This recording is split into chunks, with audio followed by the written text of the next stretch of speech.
Okay, good morning, everyone. Thank you so much for being here with us today. My name is Katie Earle. I'm the coordinator of the University Express program, and I work for the Erie County Department of Senior Services. And we're joined here virtually today with Dr. Phil Stevens on this very Halloween Eve class. We're excited to have him here. Before we get into his presentation, we do have some new folks here today, so I'll just go over some housekeeping things. Just want to let you know that we are recording this session, and I will try to post it on our website at a later date. And for those of you who are new, when you joined, you do not have a video of yourself showing and you're muted, which I'm sure you've realized. You've done nothing wrong. Those are just the settings for our program. And also, you may think you're the only one here in attendance with us, but as you've heard, there are other people. It's just that Phil and I are the only people who can see the complete list of attendees here due to anonymous participation. So as we're going through Phil's presentation, if you have any questions or comments, please feel free to type those in the Q&A panel. As soon as you think of them, we'll break a couple times throughout his presentation, and then we'll have questions and answers at the end of the presentation as well. But type it in as soon as you think about it. So how to access your Q&A panel. If you joined from a computer or laptop, it likely popped up on the right-hand side of your WebEx screen. You might just have to hit that little caret to expand it. You'll see your text box and send your questions right to me. You're not seeing that panel up right now. If you look on the lower left-hand side of your WebEx screen, excuse me, the right-hand side, you should see a little half circle with a box with a question mark in it. That's your Q&A panel. And then if you joined from a tablet or smartphone, you just have to poke or touch your screen, and then your control panel will pop up. You'll see a circle with 3 dots, and then you'll see your Q&A panel. So we hope you participate. We hope you have some fun with us here today. So I'd like to thank the sponsors of our University Express program, which is my Department of Senior Services, Blue Cross Blue Shield of Western New York, Excelsior Orthopedics, and Wegmans for everything they help do to make this program possible.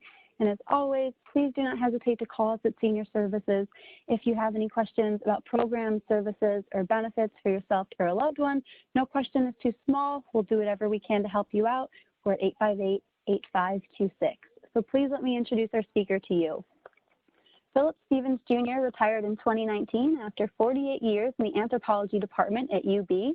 He received his BA in English from Yale in 1963, then went to Nigeria with the Peace Corps. His experiences there brought him into anthropology, and he entered the graduate program at Northwestern University. He conducted dissertation research in different areas of Nigeria between 1969 and 1971 and received his PhD in 1973. He has conducted subsequent anthropological research in West Africa and the Caribbean. He is the author of many publications in cultural anthropology and African studies, and he is the recipient of 2 awards for excellence in teaching.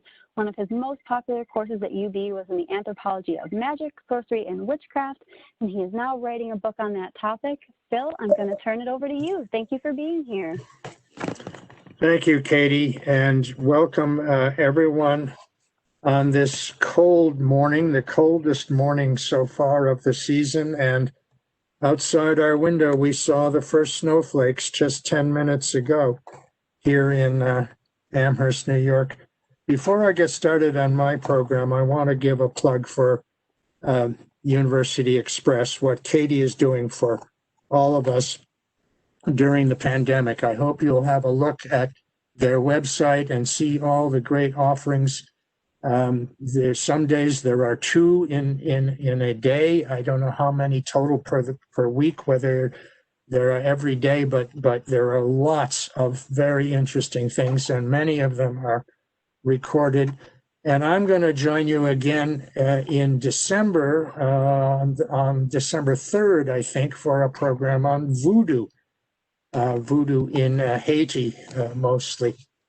So let's get started here. My title indicates what we'll be talking about, and I am a cultural anthropologist. Why won't my screen move here? I can't get my slides to change. What do I do? Oh, there it is. I don't know what maybe I need to press it harder. And our aim, the ultimate aim of my field in anthropology is to make general statements about humankind, the entire world, the entire human species.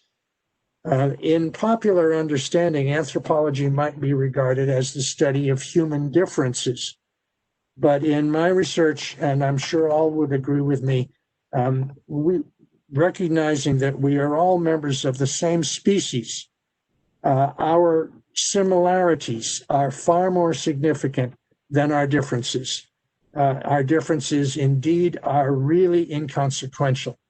The human brain is everywhere similar. People think in similar ways everywhere, and this is important to my presentation for you today. Once again, I'm having trouble getting the slide to move, and I don't know why. Are you pressing the space bar, or are we clicking through? The space bar doesn't work. I was pressing the arrows. Maybe try clicking with your mouse, Phil. Let's see if that works, please. Yeah, but where do I click with my mouse? There it is. All right, I don't know what's gone wrong. I hope that doesn't happen anymore. And the topics of our discussion this morning are very nearly universal. People everywhere believe in dangerous creatures, supernatural creatures of the night. Traditional cultures have a good knowledge of animals and their behaviors, but we're talking about supernatural creatures who especially prey on people in the night. So this is your Halloween lecture, and you may not see many of those creatures tomorrow night because of the pandemic shut in, so this will have to do. Our first creature is the vampire. The word comes from vampir, which is the Slavic word for an unhappy ghost who prowls the night and attacks people when they're sleeping. But the phenomenon of nocturnal beings that attack people while they're sleeping is very widespread around the world and very old, really ancient. From the anthropological perspective, I recommend this book that I've got there by Paul Barber. And the vampire is a popular figure in literature. Our former dean of undergraduate education, Andy Stott, wrote a really good book, The Poet and the Vampire, spelled in the early English spelling, The Curse of Byron and the Birth of Literature's Greatest Monsters. And you know the names, I'm sure, of Mary Shelley and John Polidori, Lord,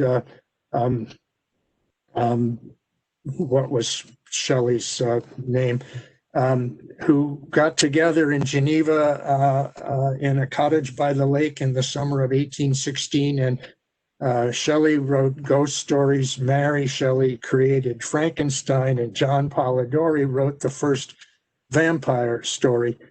The popular figure of the most popular vampire, as we all know, is Count Dracula, created by Bram Stoker, and the best Hollywood representation of Dracula was Bela Lugosi, and here he is. This theme of the Count, the elegant Count who is refined in his manners and his tastes, his dining and his behavior and his music and all, helped to popularize the vampire figure in really throughout our literature, even into Sesame Street. The creators of Sesame Street emphasized the Count rather than Dracula, and he assisted kids in learning how to count. And General Mills took the character and tried to insist that he likes chocolate much better than blood. But blood and the vampire persisted in literature into modern times. And really, this is probably the most popular supernatural character, more popular than Casper the Friendly Ghost or any of the others you might think of. You could argue, and I will back down, but this seems to me. And here are some of the more popular series about vampires in literature and film. And I asked that question at the bottom: why the popularity of this terrible creature that attacks sleeping people and sucks out their life force, which is a widespread, not quite universal, but perhaps nearly universal around the world. In modern thinking, it has become a sympathetic figure. And the series about Buffy, she's a high school girl with extraordinary powers. Twilight is a modern romance, and the vampirism in the families becomes a problem that they have to overcome. True Blood, you might remember, is a story about how a blood substitute has been invented. I think it came from Japan, so that the vampires are liberated. They don't have to attack people for their food. They have this blood substitute, and they can live normal lives. And these are really romances. And the idea of the vampire attacking a sleeping woman by on her throat, this becomes intimate, and it has a personal angle to it. It's a modern phenomenon. I invite you to think about it. I don't really have good answers. Let's look at the theme. Where does this idea come from? The vampire bat, you might not know, exists in 3 different species, but all of them are in the Americas. There are no traditional vampire bats, indigenous vampire bats, anywhere else in the world. So the Eastern European vampire had the name first. The blood-sucking bat of the family Desmodontidae, which has something to do with the shape of the teeth, took its name from the Eastern European character. Here's a picture of one. It does not have hypodermic fangs, hollow fangs. It has triangular shaped teeth that will slit a little opening in the skin of its animal victim, very rarely people, mostly domestic animals. It attaches to the animal at dark and laps up the blood that flows from the wound throughout the night. Its saliva contains an anticoagulant, and so the blood keeps flowing. It actually dribbling, by dawn it ends its meal and it flies away stuffed with blood to digest throughout the day in its cave. Here's a picture of how it attaches to an animal, and the skull showing the razor sharp teeth. Dracula came from this pen of Bram Stoker, very clever 19th century writer, who was inspired by this character. And we'll spend just a minute or two on the origin of the name. There's been a lot of myths, stories about him. This is the portrait of Vlad Tepes, Vlad the Impaler, who was known as Dracula, which meant the son of Dracul. We'll get to his genealogy in a moment. This picture is hanging in the Castle Ambras, which has now become a tourist site in near Vienna in Austria. But Dracula was the prince of the county or province of Transylvania and Wallachia, right here. and he is credited with saving the citizens of Bucharest from the invasions of the Ottoman Turks. He was outnumbered. His city was surrounded, but values were somewhat different in those days, and ideas of warfare. Vlad hit on the tactic of live impaling captured victims on the walls of the city. The Ottomans came to the edge of the city and saw their compatriots writhing in agony on sharpened stakes, and they remembered that they had something else to do that day. He saved the city of Bucharest, and he is a local hero there, with statues and so on of himself in public squares. If you've been to Bucharest, you can find, I think 2 or 3 statues of Vlad. Here is his genealogy. His father was a member of an order of knights, the Order of the Dragon. And in that dialect, Dracul meant dragon, not the devil. That's somebody's slight mistranslation. Vlad II, who was a prince of Wallachia. And these are his 4 of his sons. I think there were more. And the one we're interested in is Vlad Tepes, who got the nickname of the Impaler. And he was Dracula, which means the son of Dracul. This was the time of the printing press, and news could spread quickly across Europe by the printing press. And of course, rumor traveled faster and is expanded faster. And these pictures of Vlad appeared in Germany and elsewhere. By this time, he was represented as a bloodthirsty fellow who impaled his victims for enjoyment.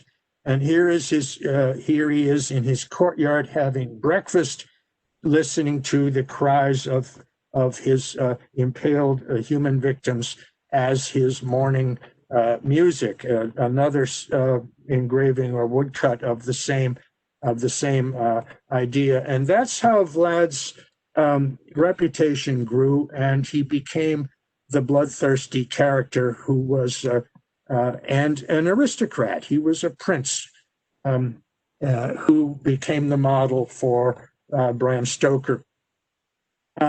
We'll get to witches shortly. The witchcraft scares ended at the end of the 17th century, really, but beliefs in vampires persisted for a whole nother century in Europe and New England. My wife Marie's brother Rocco has a place in Manchester, Vermont, and we've been up there. This is a story of one of the earliest recorded cases of vampirism, which occurred in Manchester, Vermont. If any of you know that location, you can look up this story. I spent some time looking for Rachel's grave, but I found eventually through the Historical Society that it had been paved over for a parking lot. But here's the story about Rachel Harris. And many of the alleged perpetrators of vampirism were victims of tuberculosis, which is a wasting disease, which was real solid evidence that a vampire has been feasting on this person over successive nights for months, perhaps years, until he or she dies. The idea that a vampire bitten by another vampire becomes one is of recent origin. That is not part of the traditional beliefs. I'm not really certain where that came from, whether it was Hollywood or what. In any case, for reasons that I don't think have been adequately researched. Beliefs in vampires. These are unhappy creatures whose souls rise from the grave, as seeking their blood meal, persisted into the 19th century in several of the New England states, especially, much to my surprise, Connecticut and Rhode Island. Rhode Island was founded, you might remember, by people fleeing the witchcraft trials of Massachusetts and elsewhere. Rhode Island was a free-thinking colony, and the idea that vampirism would persist there was strange to me. Anyway, here's a story from the Boston Globe of 1896, looking back at these beliefs of New England. The next character we're going to look at is also a nocturnal demon, the werewolf, also a person who shifts form, who transforms him or herself into a terrible predatory being. Lon Chaney was one of the first Hollywood werewolves, and his son, Lon Chaney Jr., in The Wolfman of 1941. Here he is displaying the remarkable makeup that effected that transformation. And the werewolf persisted into the 1980s, 1990s. I haven't heard much about werewolves in the movies very recently. One of the most recent ones that I remember was the series of The Teenage Werewolf. And this is Oliver Reed in The Curse of the Werewolf, who carried on the tradition. And werewolves, of course, are found in areas where there are wolves, but which is most of Northern Europe. But during the European expansions from the 16th, 15th, and 16th centuries onward, European cultural ideas were brought elsewhere in the world, including beliefs in werewolves, which developed in areas where there are no wolves. So it's a widespread belief. And in indigenous areas where there are no wolves, there are beliefs of people transforming, who are able to transform themselves into other dangerous animals. In East Africa, lions and crocodiles. In South America, leopards, and in China and Asia, wild boars. These are all ferocious creatures. Some explanations have been offered. They are not very satisfactory. Explanations for vampirism have been suggested that these are real people who have a deficiency of the red blood element, heme, who need to make it up, and they attack people and to drink their blood. An explanation for both vampires and werewolves has been the skin disease porphyria, which affects people, especially Scandinavian, Northern European peoples, and Northern Europeans colonized Southern Africa and elsewhere, and the porphyria, a genetic deficiency, spread into those areas. Porphyria creates a scaly, shiny skin and hairiness, and sometimes it works at the mouth and tightens the skin and pulls it away from the teeth. And such people became hideously ugly, and the theory goes that they were kept indoors during the day to protect them from possibly angry mobs, and they were let out at night, and people saw them in the light of the moon going out to relieve themselves. Well, the problem with this theory is that porphyria is localized, and it's pretty rare, actually. It does not explain these beliefs, which are widespread around the world. Anthropology, the cross-cultural comparative method of anthropology, which we call ethnology, recognizes that there are beliefs in wild hominid forms in cultures all over the world, which combined with some fundamental fears, which we are all born with, can help to create some of these nocturnal monsters. I'll get to some of those in a little bit. Here is a hairy family in pictures also at Castle Ambras in near Vienna. A possible explanation for werewolves? I don't think so, because again, this is a rare genetic condition. What about Bigfoot? Bigfoot is just one manifestation of this very widespread belief in hairy hominid forms, human-like. That's the meaning of hominid forms, which are found in cultures around the world, really. But this Bigfoot type creature is not angry, predatory. He is actually a peaceful creature who lives with his family. This is a medieval print of the wild family living in nature as God intended people to live. Here is civilization in the background, and they have water, and they have food, and they have all that they need, right?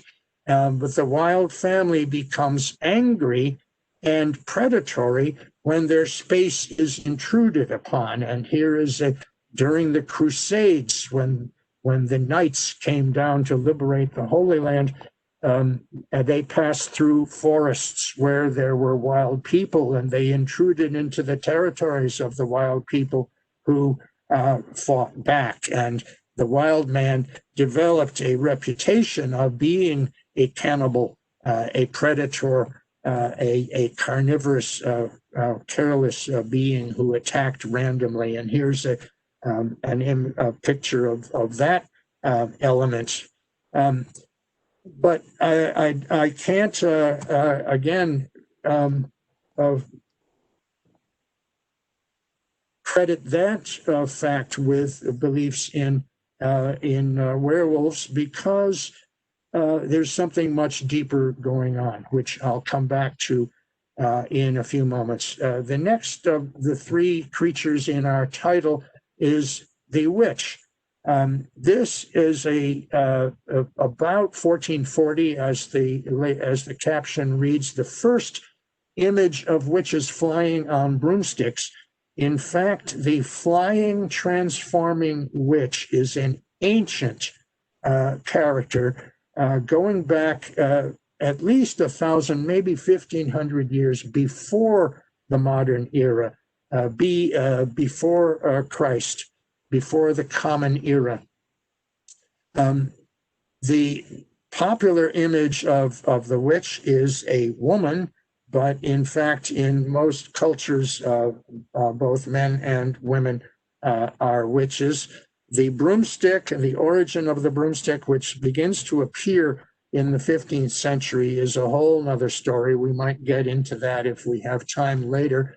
The image of the witch see, these witches in this chapbook have different dresses on, but from the 15th and 16th century, the witch became more and more depicted in a black cloak with a conical peaked hat, and we are pretty sure we know the origins of those elements of her costume. This you recognize is Margaret Hamilton, who is really the greatest witch in modern film, I think. And did any of you see the Today Show this morning with Savannah Guthrie dressed like the Wicked Witch of the East and wearing with a green face? I'm not sure where green came from, except that green is associated with envy.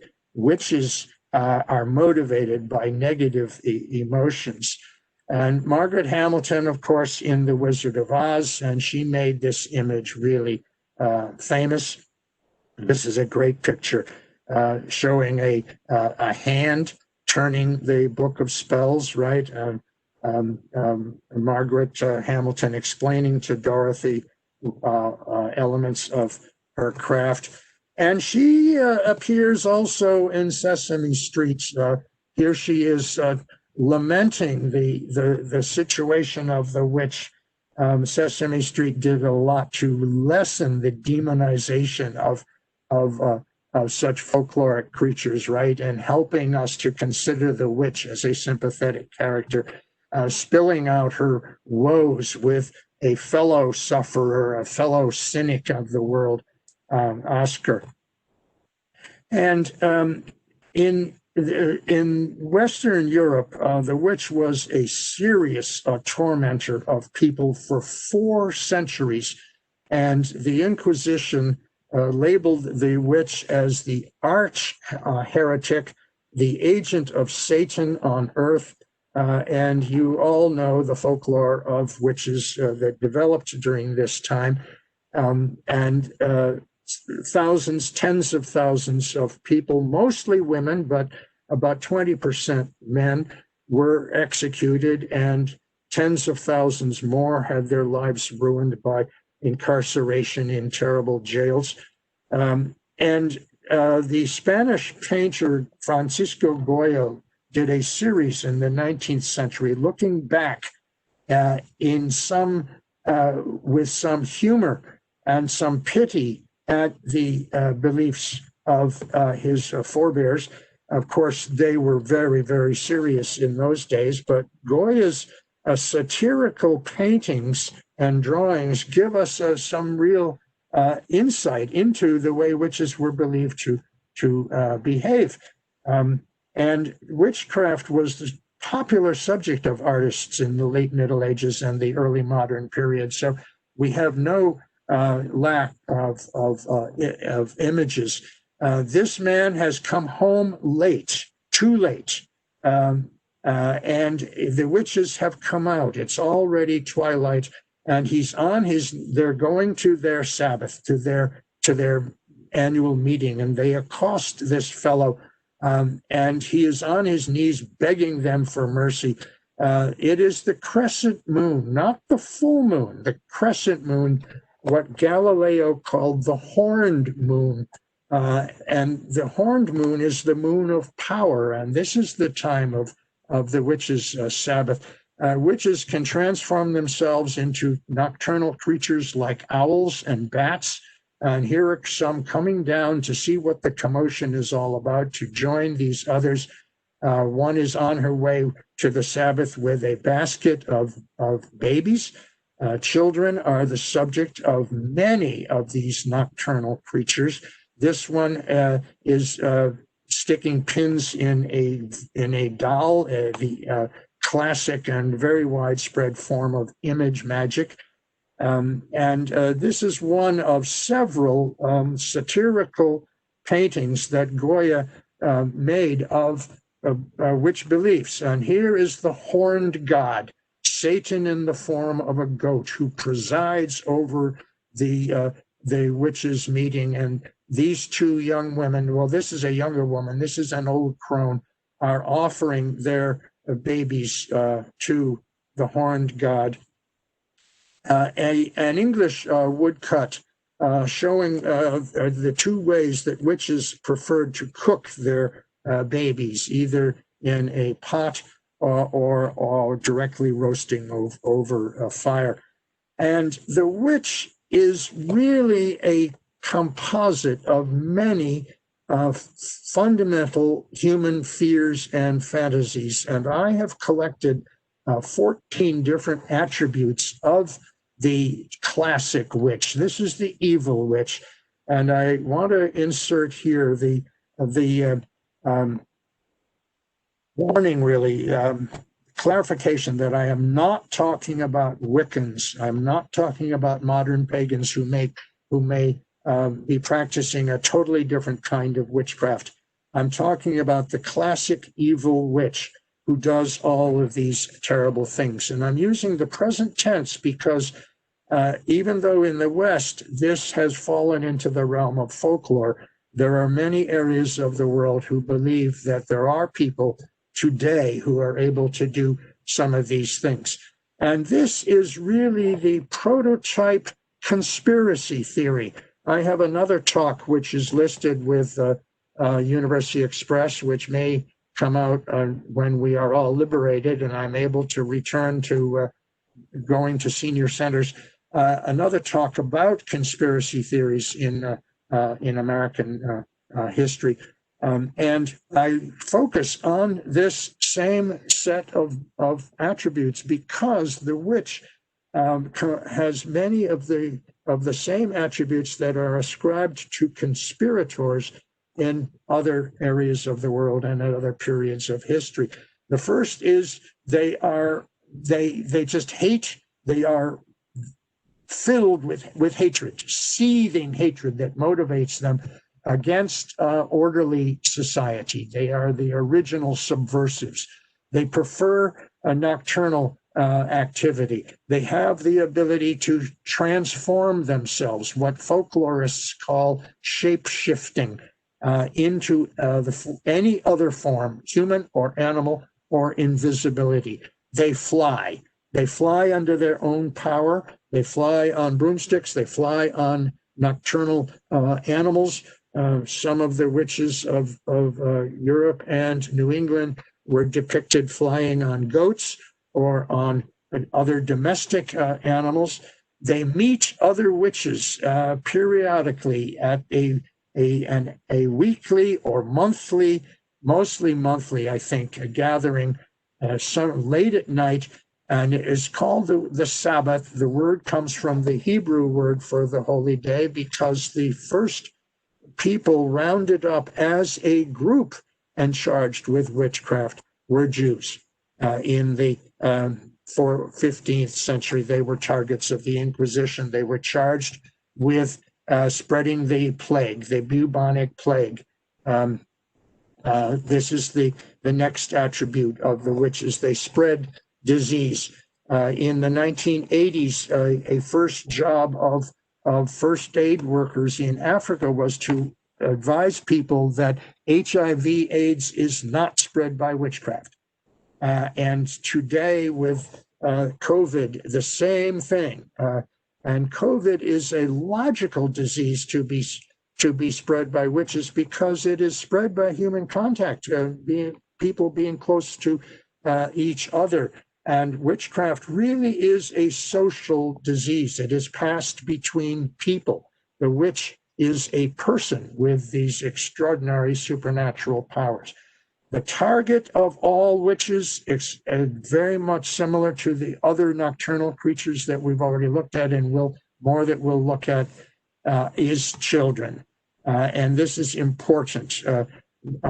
Look at the conspiracy theory of QAnon today. The target is children. Witches engage, number 9, in illicit sexual behavior. Whatever is illicit in a culture, witches will do it. And they also interfere with the human performance of natural sexual acts. They engage in ritual murder of their victims and the ritual use of blood and body parts. This may or may not be part of the demonology of witches, but they all everywhere are cannibals, and they all everywhere are vampires. And in parts of Africa, the word for witch and the word for vampire is the same.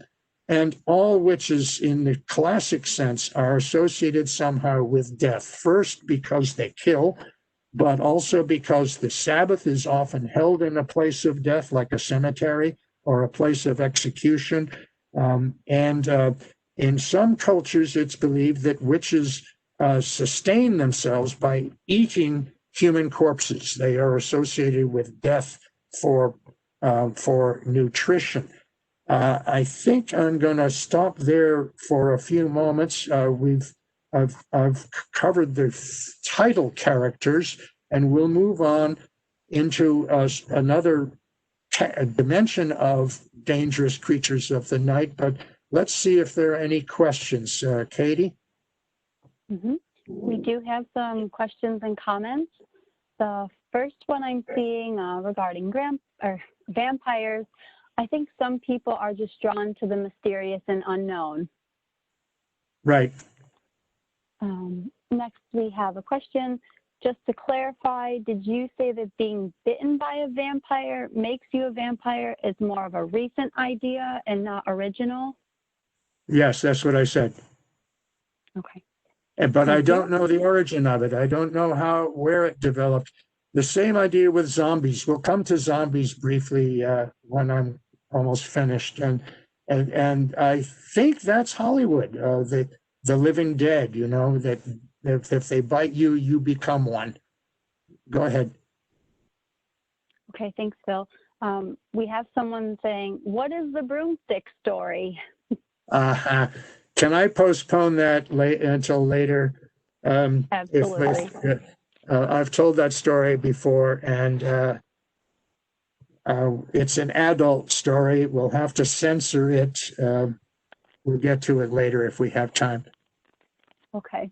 The last thing I'm seeing is, do you think people identified the creatures and named them as a way to try to offer some comfort from the unknown sounds and shapes of the night? That's very, very insightful. Who is that? Who is the questioner? A social scientist? Yes, indeed. Of course, we'll get to this very aspect of these beliefs in just a few minutes. Anything else for now, Katie? One more thing just came through. Person says, I'm sorry if I missed this, but how does a person become a witch? Oh, no, that's a good question. I didn't address that. And the answer is varied. There is no general answer. The character of the witch is very widespread around the world. One thing that anthropologists have found is that it does not exist in nomadic cultures.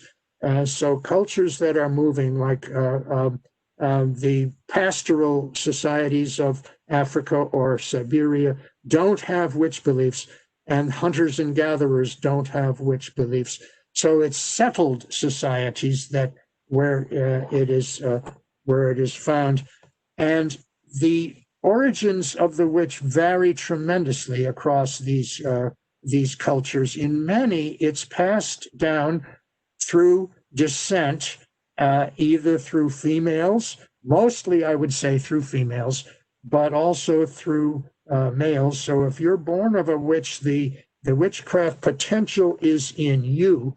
And in some areas, people whose parents were suspected of witchcraft would subject themselves to a form of exorcism to try to drive out the power before it became active in them, so that they were not similarly suspected. But there are other beliefs too, that people are visited at night in visions, in dreams, by spirits who enact some kind of a Faustian bargain with them in turn for earthly power or riches or access to women or whatever it may be. We will grant you these supernatural powers.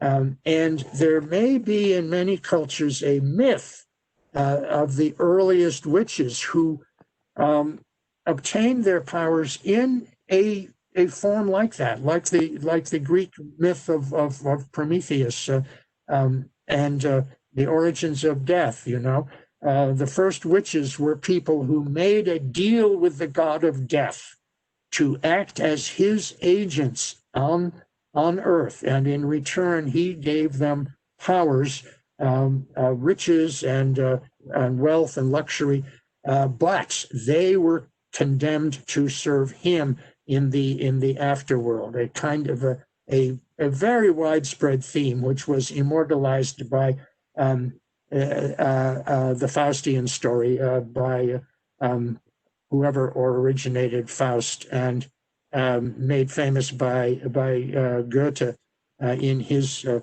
stories about Faust. The Mephistophelian myths of the fellow who sells his soul to the devil. So there's tremendous variation. I'm sorry, I shouldn't allow myself to be distracted here. I got to get back to our stories. You heard of the boogeyman, and there are variations of the boogeyman around the world. I've assembled some of the European variations here. They are all different in their own local folklores, but they all have similar characteristics in that they could be seen as agents of social control, warnings to people to behave yourself or the boogeyman will get you. And I'm not going to go through this list. I'm sure you've been doing it while I've been talking. And you can look up the boogeyman in Wikipedia, and you can find all of these references online. In other cultures, these characters are larger and have formed a whole body of legends by themselves. These are some of the more famous variations on the boogeyman theme. The Wendigo is widespread throughout Canada and the Northern American states. In Nunavut, ancient Europe, China, the neon character, we'll come to him in a few minutes. I have a picture of one. The sack man, as it's called in English, in Spanish areas, where El Coco is the dangerous creature of the night, called Cuca in Brazil. I heard lots. I didn't work in southern Africa, but I heard lots of stories of the Tokoloshi, who is a dwarf. And in many traditional cultures in southern and southeastern Africa, the people's beds are raised up on stones in their bedrooms or on little stools because the Tokolosh is short and he won't reach them if he comes into their bedrooms at night. The Grootslang you recognize is of Dutch origin, which was developed in South Africa. The Lugaroo and variations throughout the Caribbean came from French colonies, and these are other variations. The Jumbi is a variant on zombie, which came from Africa, Sukuyan, La Diablesse, and others. La Diablesse is an attractive woman who was really more like the witch. These are all variations on the same theme. So we'll come back to that insightful question that Katie asked me from one of you earlier. A popular method of explaining something is in terms of its function. What does the belief do in culture? And these are clear and legitimate functions of such beliefs. They promote social unity. They keep us together. Especially at night, we stay together. We are not nocturnal creatures. The night is for other beings. And people who are out at night, who have to be out at night, will carry lights. They'll make some noise. They'll talk or whatever to indicate to people indoors that they're out on legitimate missions. People do not slink around at night. And the belief that outside of culture there are these dangerous creatures that are waiting to grab us promotes social unity. A major function of all of these beliefs is in child raising. The boogeyman and lots of creatures in our folklore, even some that we don't think about, are held up as the or else kind of a threat that parents make to their children. We'll come back to this later, but a focus on children really binds together nearly all of these beliefs. Anthropologists have revealed other possible origins for such beliefs. Anthropology, cultural anthropology, has three methods. Ethnography is cultural description. Ethnology is the comparison of such descriptions across cultures, and it reveals certain beliefs and practices are found to be universal, found in all cultures.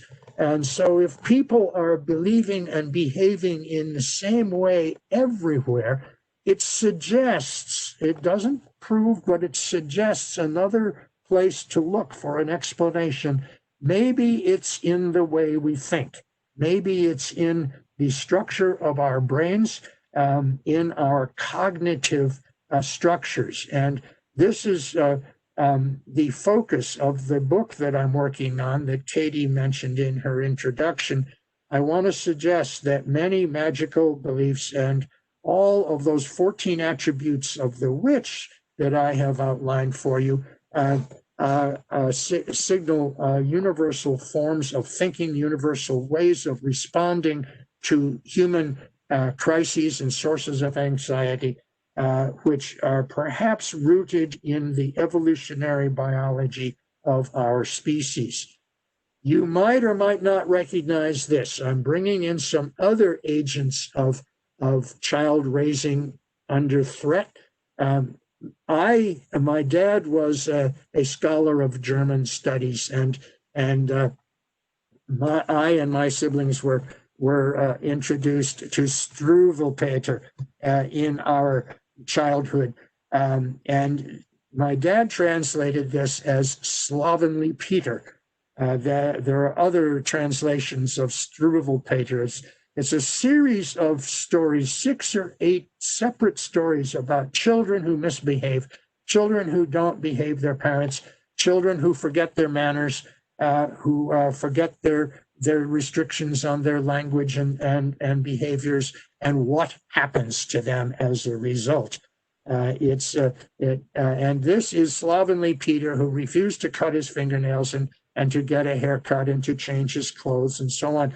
It's a series of delightful stories about methods of child raising based on these terrible examples of what can happen. We don't think of Santa Claus as much of a boogeyman, but it's there, isn't it?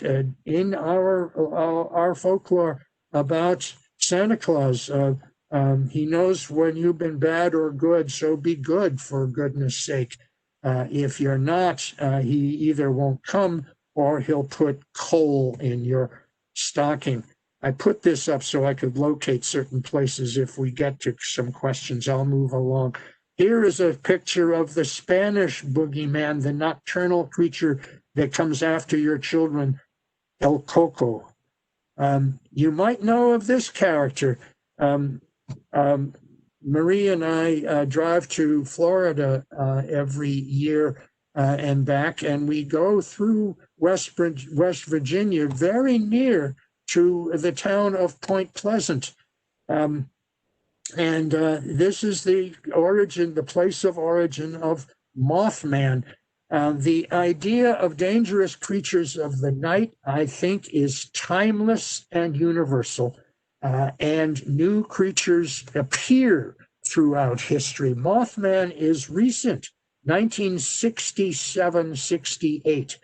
It's a human-like creature who flies silently through the night with big soft wings like a moth. And Point Pleasant is a small town on the banks of a river with a bridge. Something happened to that bridge. I've forgotten the story.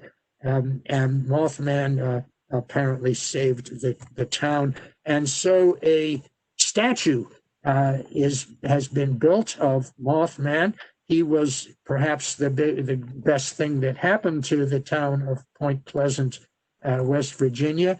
And he's a popular character at Halloween and at other times. And here is another image of him in the background. And the zombie, much misunderstood and the subject of sensationalist interpretations by Hollywood and others. The zombie is the living dead coming out of Haiti. The word zombie comes directly from a generic word for a spirit, zombie, from the Congo area, brought across the Atlantic during the slave trade.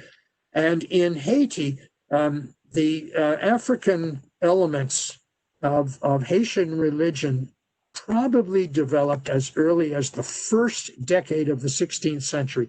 I'll talk about this in my talk in December on voodoo. The dead, the god of the dead, the presider of the dead is called a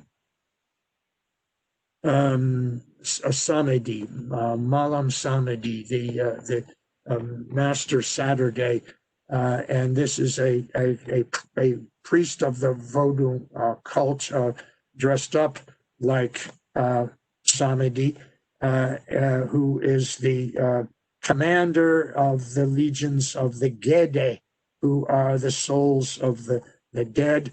The graveyard is his location, and here is a folk drawing of Baron Samedi, Baron from the French word for lord, you know. He's dressed in a tux and tails, but he's a peasant, so he has bare feet. And the zombie legend developed in Haiti, and it was uniquely Haitian, although some elements of it are found elsewhere. In Europe and in Africa, there are beliefs that witches can control the dead, sorcerers, necromancers, and there is necromancy in the Bible. It's forbidden, explicitly forbidden in the book of Deuteronomy. It's very, very early in the Bible. People who consult with the dead, who ask the dead for advice and so on. And the Jews were forbidden, absolutely forbidden, and as Leviticus tells us, under penalty of death, from doing this, from actually what they're doing is diverting their attention from God.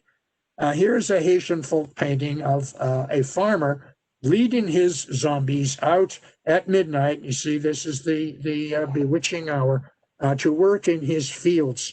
The belief that the corpses of the dead or the soul of the corpse of the dead, there are two variations on what the zombie is, can be controlled by a bokor, B-O-K-O-R, who is the sorcerer, to work in his fields, to do chores for him at night. They return to the grave before morning. The idea of the zombie, as I said, is quite widespread under different forms, different aspects of the belief. But it was taken very seriously by a young botanist named Wade Davis, who became an anthropologist in his graduate career, who went to Haiti to search for the zombie powder. He was convinced, as many people were, that there were bokors, there were skilled people, herbalists and others, who could actually do this, and that there were toxic nerve toxins that were extracted from either puffer fish or the bufo species of the bufo, the toad, who have this venom in their skins, and they can develop just the right amount to send a person into a comatose state, not kill the person, but suppress his or her sentience, his or her cognitive abilities, and become a slave to the sorcerer. The premise itself is improbable to give it the best possible light, that such a concoction can be developed in the first place. But anyway, Wade Davis was convinced that it existed, and he went to Haiti to discover it, and he found it. Of course, they heard that this young American was looking for the zombie powder, and he would pay a lot of money for it. And Haiti is, if you didn't know, the poorest nation in the Western Hemisphere by far. Of course, he was sold a zombie powder. And the rest is history. The zombie powder was analyzed and found to be totally inactive, but Wade Davis became quite wealthy because he was the author of a popular book called The Serpent and the Rainbow, which became a very popular sensationalist Hollywood movie with the same title. I will stop here. The next set of slides I have are to answer the question, what do you do about it? Most of them are from Africa, but I have some from Asia. If there are beliefs in these nocturnal demons in your culture, you've got to have some defense, right? And you've got to have some cultural defenses and either aggressive or passive defenses against them. And that's what the next series of slides are about, which I will get to if we think we have time. Let me stop here for another set of questions, if there are any, Katie. Yep, we've got one that came through. It's culturally, do you see a similarity between all cultures' belief in creatures of the night and all cultures' belief in God or gods? Is that a question? Do all cultures believe in both things? Is that what the question is? It's, do you see a similarity between all cultures' belief in creatures of the night and then their belief in gods or gods?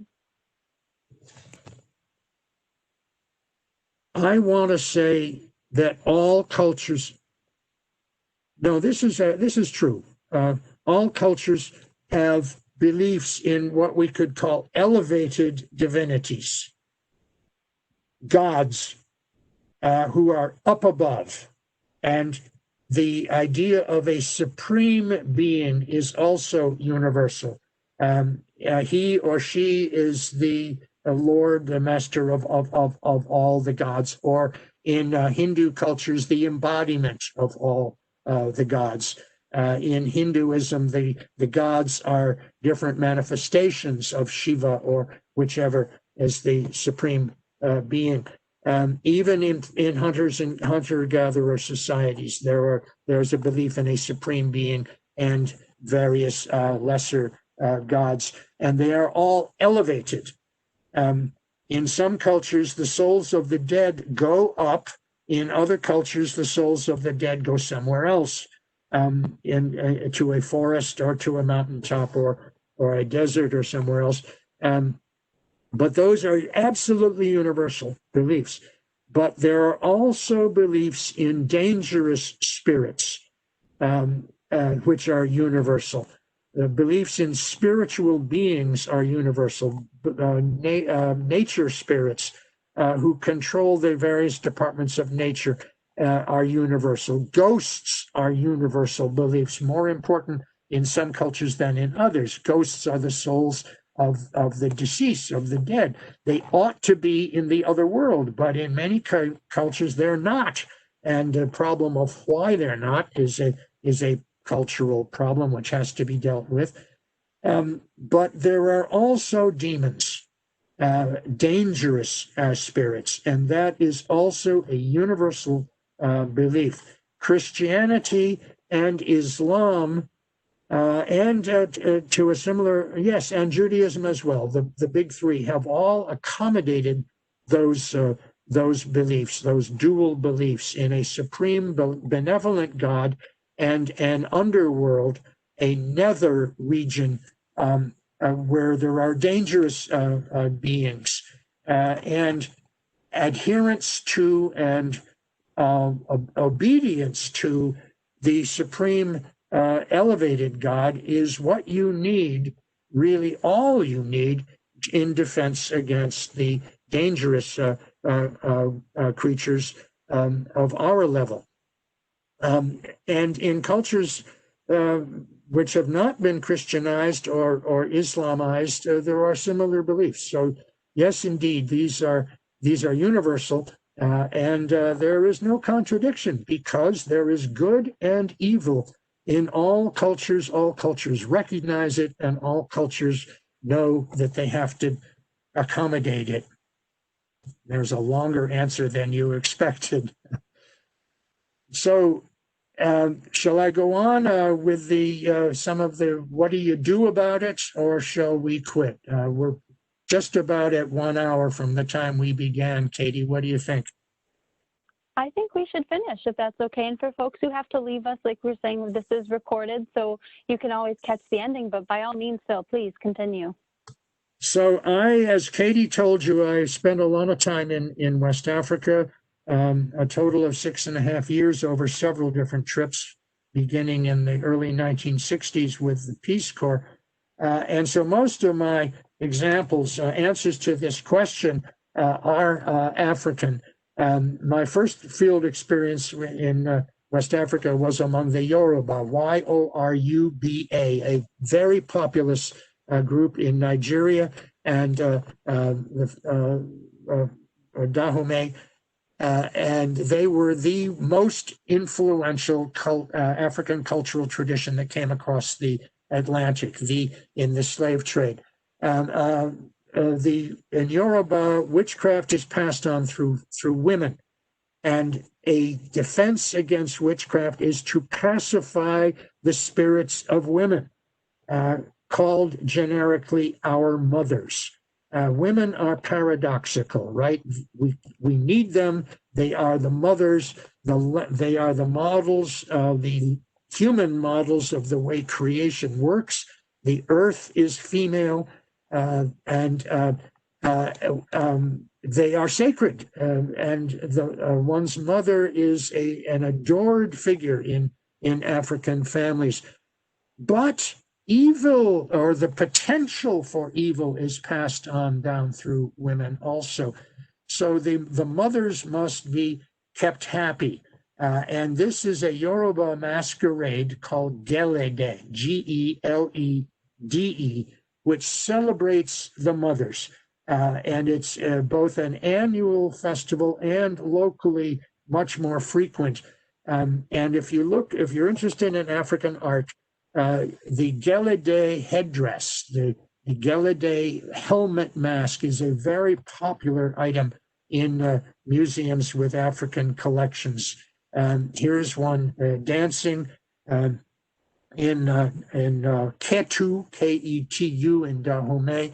And here are some other images of the Gelede masqueraders who are possessed by the spirits of the mothers with a capital M. And this is the embodiment of all femaleness, really, our ancestors, as well as simply the essence of the feminine, to acknowledge, to recognize, and to keep happy the mothers. And in return, they will control the activities of their descendants who have turned evil.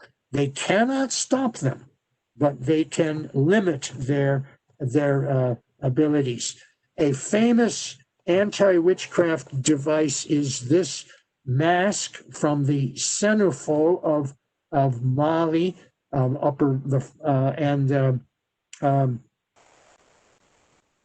forgot the name of the former Upper Volta. I forgot the modern name of that country. It's right there. Sorry.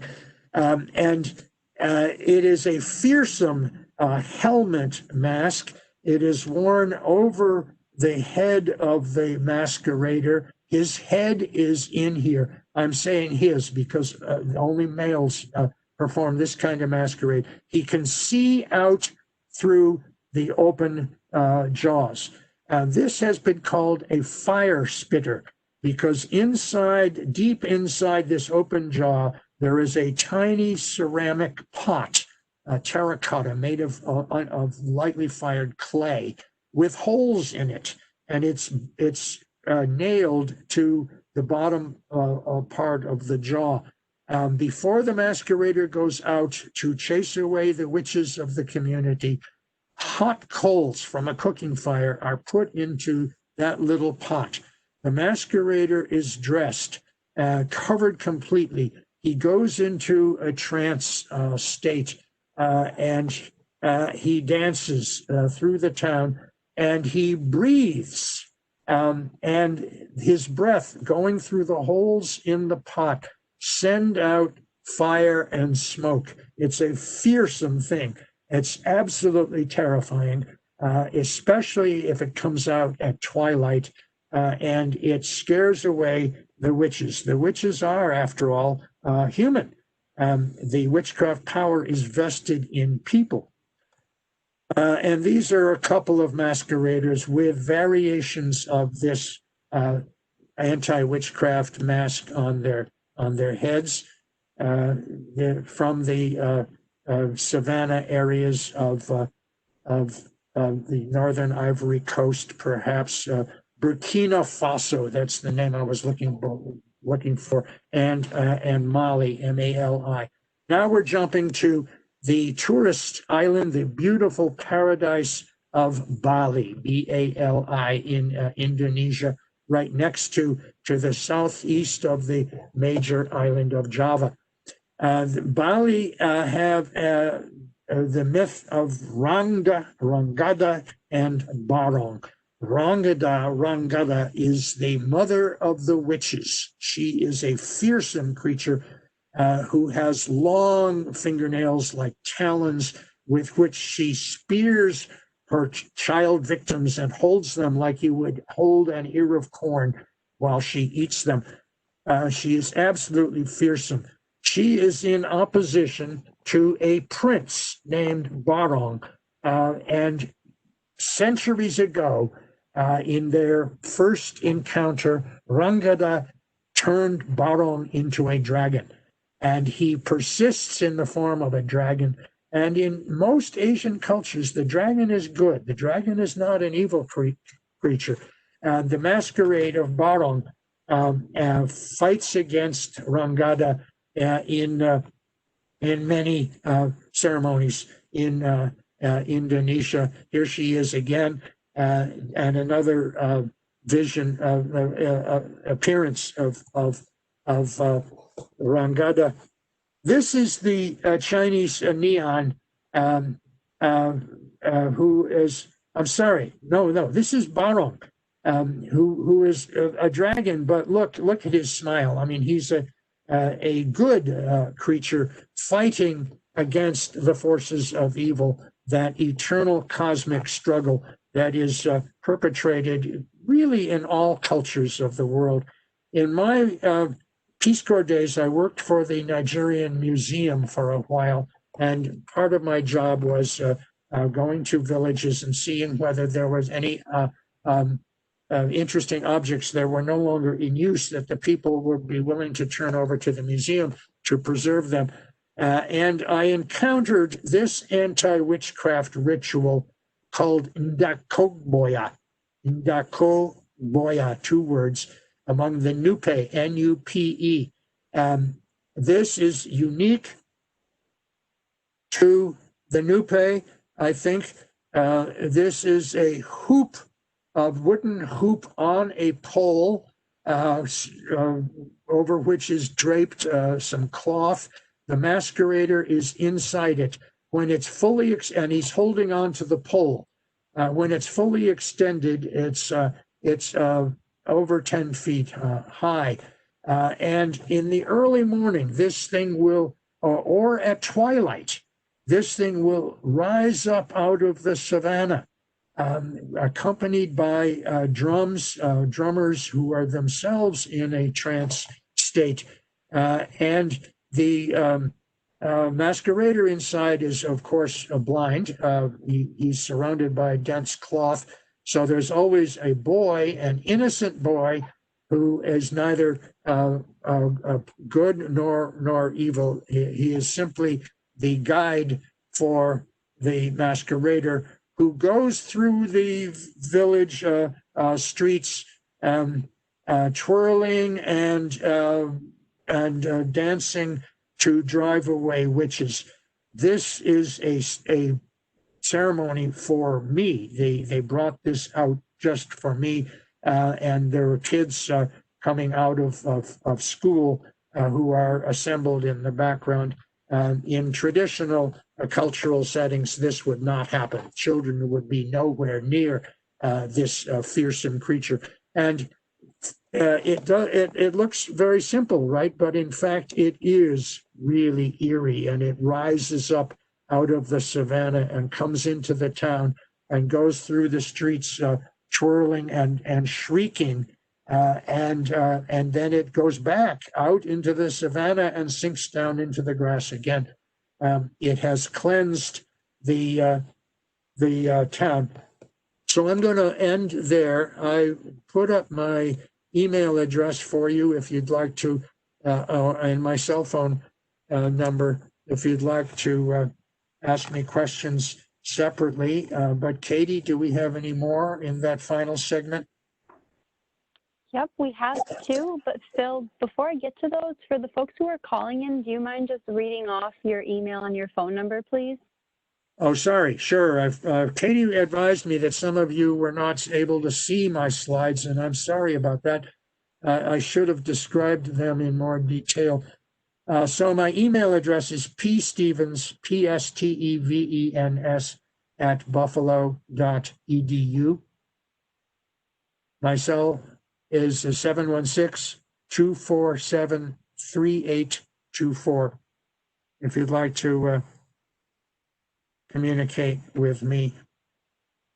So we've gone a few minutes over our hour, I think maybe 10 minutes over. And if any of you have to leave, please do, but I will stay and take any further questions that Katie might be receiving from you. And I wish you all a happy Halloween, a happy and safe Halloween. And I hope you'll join us again at the same time, 10 o'clock in the morning on December 3rd, isn't it, Katie? For Voodoo. Mm-hmm. Yes, please do join us. So the question I'm seeing here is, would contemporary horror movies and literature serve the dual purpose of informing the awareness of evil while also exorcising it? Interesting question.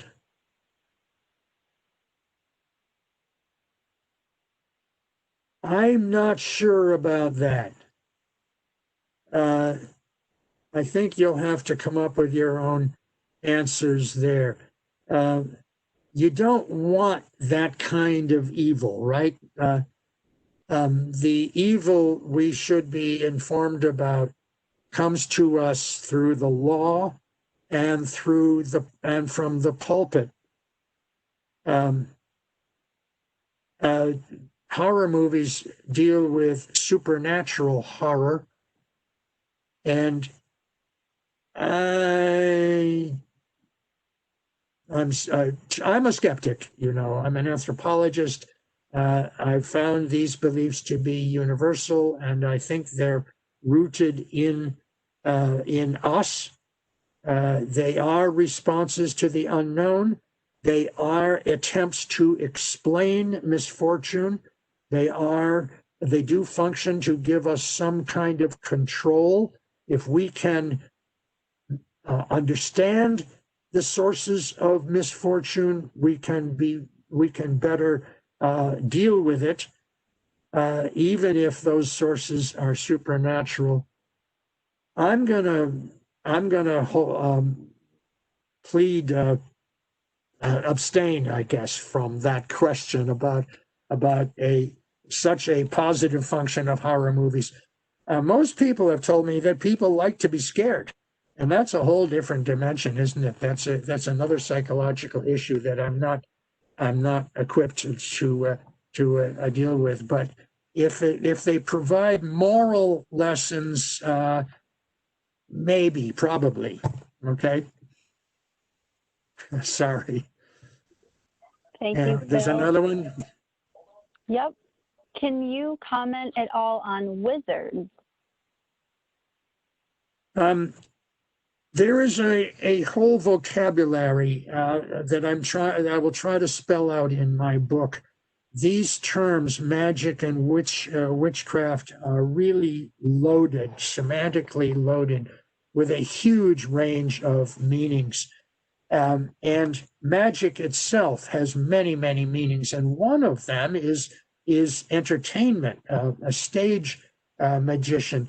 The other is a person who can make something from nothing, and that, I think, is the popular meaning of the wizard.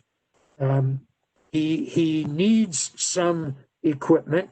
He needs some knowledge of spells, of words, the use of words. He needs some ritual paraphernalia. He has knowledge, esoteric knowledge of particular ways of creation, of invoking things that other people cannot do. I think Merlin the magician in the Arthur stories would be classified as a wizard. Usually the wizard is good, right? When he does evil, he's a sorcerer. Sorcery is evil.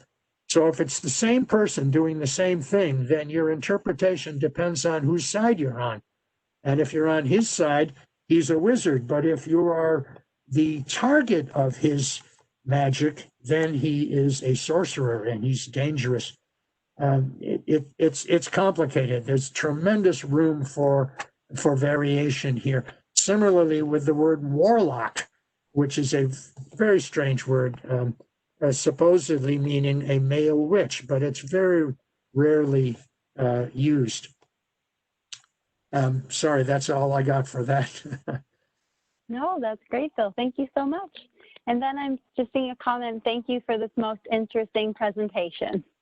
Thank you all for giving up part of your day. It's warmer where you are now than it is outside, I'm sure. I don't see any more snow coming outside our house right now, but it's cold and wet here in Amherst, New York. Happy Halloween, everybody. All right. Happy Halloween, Phil. Thank you so much. I'll connect with you offline, and I hope everyone enjoys the rest of their day. Take it easy.